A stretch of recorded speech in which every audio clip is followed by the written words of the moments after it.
je m'appelle Yo French Coach et tu es actuellement en direct de Paris.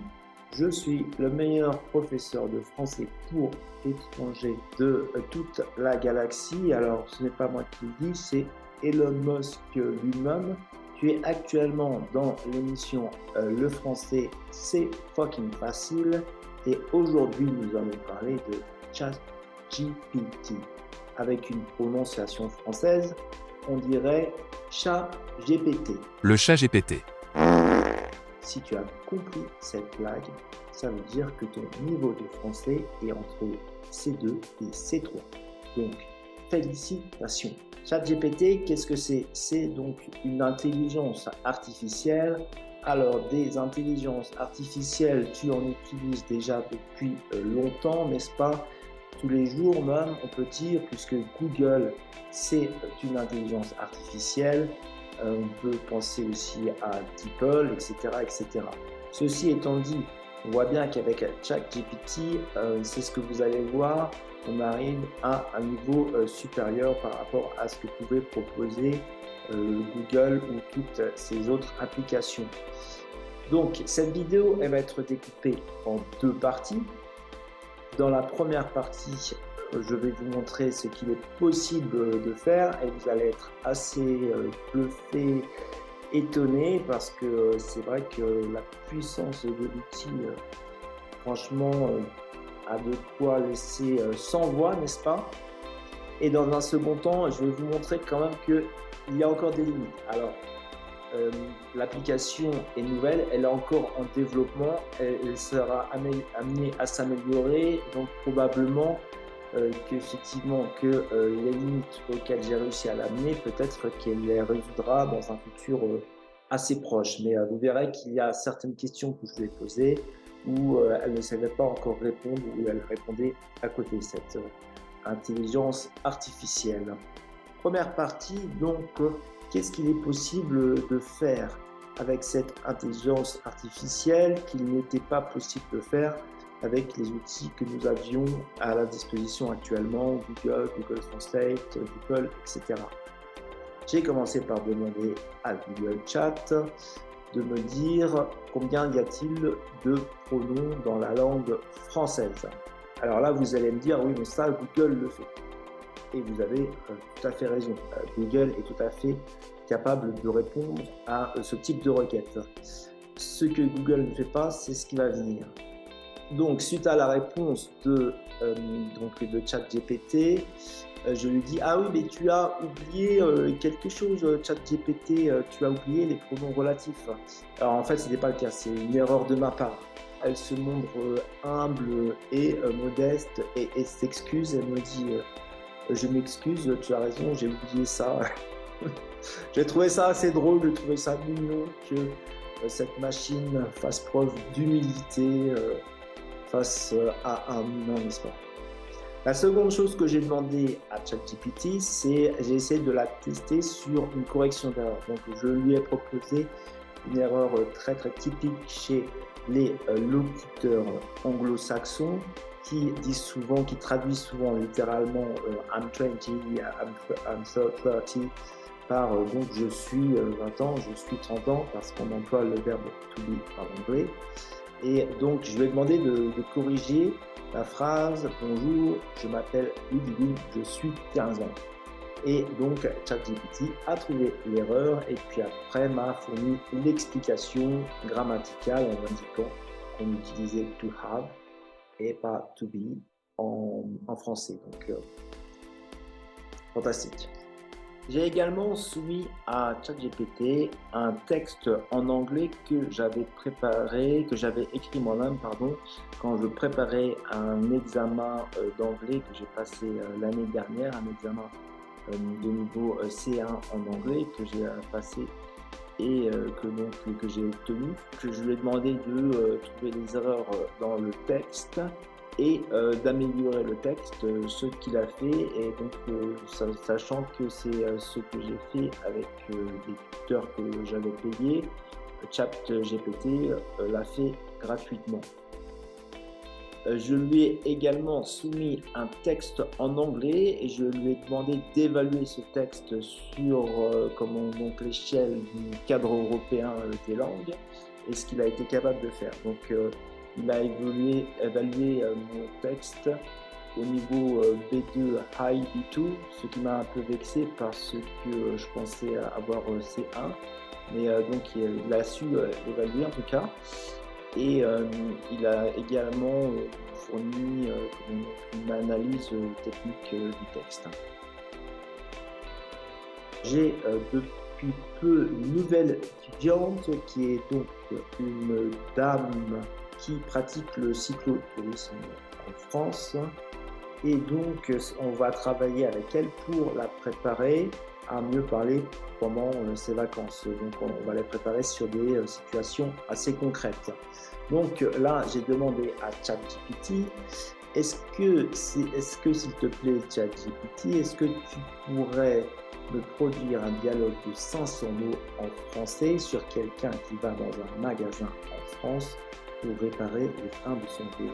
Il l'a fait et donc non seulement il l'a fait, mais en plus il l'a fait très très bien, quoi, parce que c'est très très réaliste. Dans un second temps, j'ai rajouté une contrainte, c'est-à-dire je lui ai posé la même question, mais je lui ai demandé que ce soit pour le niveau A2. Donc là, même chose, comment très très réaliste. Alors il y a juste une petite faute mineure dès le départ, au départ. Bonjour, je viens pour réparer un pneu plat de vélo. Bonjour, comment puis-je vous aider? Donc là, la personne avant a déjà dit, présenter la raison pour laquelle elle venait. Donc là, on va dire c'est une faute mineure. Mais c'est la seule. Autrement, c'est très très très réaliste. Et puis donc, ça correspond aussi au niveau de langue. On voit que c'est des phrases plus courtes. Et puis le contenu grammatical et effectivement conforme au A2. Enfin, dernière chose, j'ai depuis peu une nouvelle étudiante qui vient du Kazakhstan. Donc c'est une charmante jeune femme qui est mariée avec un Français, donc son niveau est A0. Alors j'ai demandé à l'application quelles sont les difficultés pour un locuteur kazakh dans l'apprentissage du français.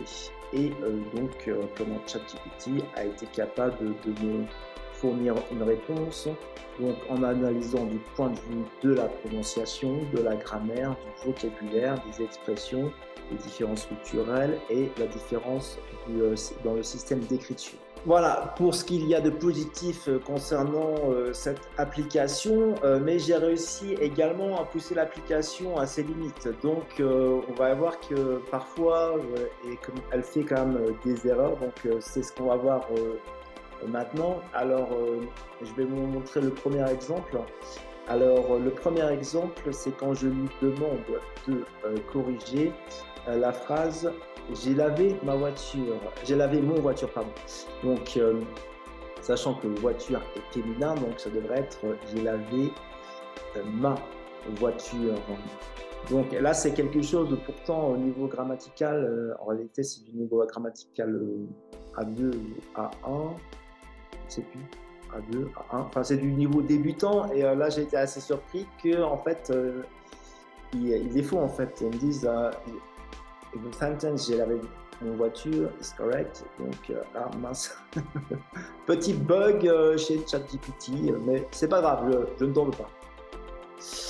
Bon, ensuite j'ai été un petit peu méchant avec ChatGPT parce que là j'ai demandé vraiment une question. Alors j'ai demandé à ChatGPT, alors je voudrais que tu me conseilles des livres de niveau débutant, intermédiaire et avancé en français, sachant que j'aime bien l'auteur George Orwell.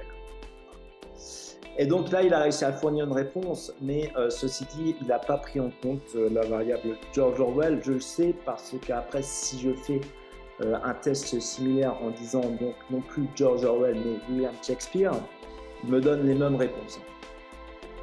Après, j'ai voulu tester ChatGPT sur comment donc un mot qui est assez nouveau ou un mot qui est nouvellement utilisé par les adolescents français, c'est le mot crush. Donc c'est un mot volé de l'anglais, n'est-ce pas, mais que les adolescents français se sont mis à utiliser et donc qui est diffusé également sur Internet.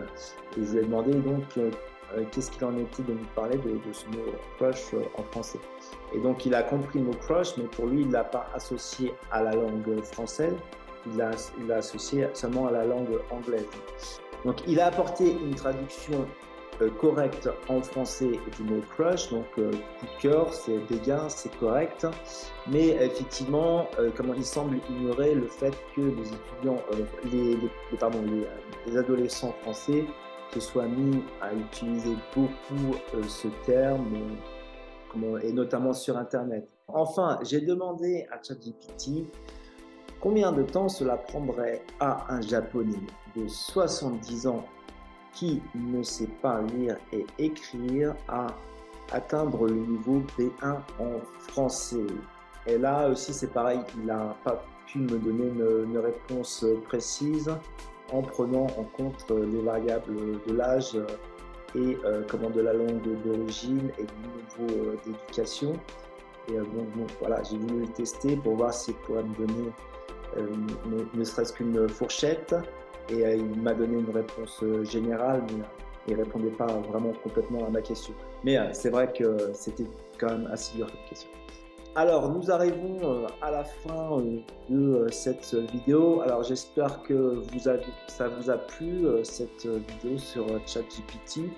Alors, moi, c'est vraiment les premières fois que j'utilise. Je découvre avec vous. Je pense que nous serons amenés à utiliser cet outil à l'avenir. Moi, c'est sûr que je vais l'utiliser. Je n'ai pas peur personnellement de cet outil. Je pense que c'est un outil en plus qui va être fantastique et qu'on va tous utiliser, qui va vraiment nous aider à grandir à tout point de vue. J'espère que cette émission vous a plu. Comme d'habitude, vous pouvez liker, vous abonner si ce n'est pas fait. Et je vous dis à la prochaine pour une prochaine vidéo. Au revoir les amis.